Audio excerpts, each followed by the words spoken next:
तो चलिए भाई लोग, आज हम बात करने वाले हैं बागी 4 के बारे में कि उस कुछ चीज़ थोड़ी ब्रेक डाउन करेंगे कि क्यों ये मूवी हिट हो सकती है या फिर सुपर हिट हो सकती है। तो अगर आपको ये वीडियो पसंद आए तो चैनल को सब्सक्राइब करना ना भूलिए और बेल आइकन को भी दबा दीजिए। तो फर्स्ट ऑफ ऑल मैं एक ही चीज़ बोलने जा रहा हूँ यहाँ पे कि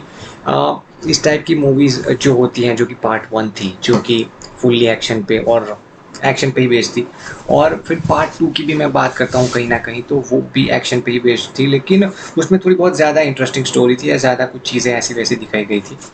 तो अच्छी बात है। लेकिन जब पार्ट 3 की बात आती है तो वहाँ पे डायरेक्टर थोड़े बहुत ऐसे थे कि भैया वो कोरियोग्राफर थे और उनको लिया गया था, ये सारी चीज़ें थी। लेकिन उसके साथ ही साथ मैं अगर बात करूँ पर्सनली, तो मुझे बागी 3 की डायरेक्शन बहुत ज़्यादा ठीक नहीं लगी, बहुत ज़्यादा चीप टाइप भी आप लोग बोल सकते हो कि भैया इतनी घटिया नहीं हो सकती। लेकिन बागी 4 के अंदर एक साउथ इंडियन डायरेक्टर है, तो जो मुझे लुक, जो फर्स्ट पोस्टर आया था उससे ही पता चल गया था कि भैया ये मूवी तो सुपर हिट होने वाली है। क्योंकि यहाँ पे अगर इस वाले कैरेक्टर को, जो एक बाथरूम के अंदर बैठा हुआ है और सारी चीज़ें, मतलब कि उसकी ड्रेसिंग सेंस से लेकर के उसकी जो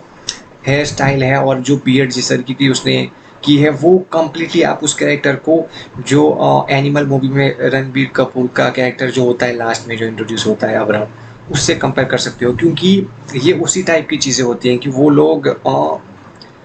एंटी हीरो बनाने का ट्राई कर रहे हैं। जो कि आप लोग, अगर एंटी हीरो की अगर मैं बात करूँ, तो वो एंटी हीरो, आप बाजीगर मूवी आप सब ने आई थिंक देखी होगी, तो वहाँ पे जो शाहरुख खान का जो होता है वो एंटी हीरो टाइप होता है कि भाई, या फिर खिलाड़ी मूवी देखी होगी 420, तो वहाँ पे जो अक्षय कुमार का कैरेक्टर होता है वो एंटी हीरो टाइप का होता है कि भैया वो उसी तरीके से चीज़ें करेगा, भले ही सही तरीके से चीज़ें करेगा, रॉबिन हुड भी कहलाएगा, लेकिन कुछ चीज़ें होने के बाद कुछ चीज़ें वो अपने ही वे में करेगा, और वो चीज़ जब आती है वो आता है एक्शन और ड्रामा और वो सारी चीज़ें। तो वो एक डायरेक्टर बहुत अच्छे तरीके से पोर्ट्रे कर सकता है, मतलब एक डायरेक्टर बहुत अच्छी तरीके से दिखा सकता है सबको। तो वो यहाँ पे मुझे वो इस टाइप की चीज़ें लग रही है कि भाई मज़ा आएगा, क्योंकि साउथ इंडियन डायरेक्टर है इसीलिए, और वो जो होते हैं वो कुछ लार्जर देन लाइफ चीज़ें सोचने वाले होते हैं। तो मैं इस बात के लिए ये कहना चाहूँगा कि भाई यही कमबैक होने वाला है टाइगर श्रॉफ का। क्योंकि एक्टर तो बुरा नहीं है, लेकिन उसको एक डायरेक्शन वाली चीज़ चाहिए थी कि भैया हाँ, एक डायरेक्टर अगर उसको अच्छा मिल गया और अच्छी स्टोरी मिल गई, जो कि मुझे लगता है कि बागी 4 की डेफिनेटली होगी। क्योंकि आप पहले ही पोस्टर से आपको पता चल जाता है कि मूवी किस डायरेक्शन में जाएगी। जैसे कि एनिमल के साथ इसका मैं कंपैरिजन करूँ, तो आपको फर्स्ट ऑफ ऑल दिख जाएगा कि एनिमल में भी उस टाइप की चीज़ें थी कि भैया कुल्हाड़ी को बाजू में साइड में रखा हुआ है और वो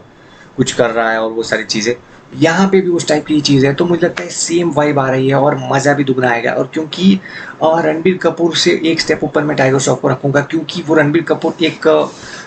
रोमांटिक हीरो टाइप आप लोग बोल सकते हो, लेकिन ये जो टाइगर श्रॉफ है वो स्टार्टिंग से ही उनके पिताजी की लेगेसी को, वो आई थिंक फादर की लेगेसी को वो आगे बढ़ा रहे हैं, क्योंकि वो भी एक्शन वाले थे। ये भी प्रॉपर, आप अगर न्यू जनरेशन में कोई एक्शन स्टार हो तो वो मुझे बॉलीवुड की तरफ से तो ये टाइगर श्रॉफ ही लग रहा है, बाकी कोई नहीं लग रहा। क्योंकि इस तरीके का फिजिक, इस तरीके की स्ट्रेंथ, एक्टिंग भी, अगर कोई अच्छा डायरेक्टर होता तो अब तक, उन्होंने वॉर 2 में बहुत अच्छी तरीके से प्ले किया था अपना, और वो एक्शन मूवी हाईएस्ट ग्रोसिंग रही थी। तो मैं वही बोल रहा हूँ, इस बंदे का पोटेंशियल बहुत ज़्यादा है। ऐसा नहीं कि भाई मैं कुछ ये पेड प्रमोशन या वो वैसा कुछ, ऐसा कुछ भी नहीं है, लेकिन मैं सिर्फ चीज़ बता रहा हूँ। और जब ये मूवी रिलीज होगी तब देख लेना, वो यही अ, सबसे ट्रूथ बाहर आएगा ही आएगा। तो बस आज के लिए इतना ही, मिलते हैं अगले वीडियो में।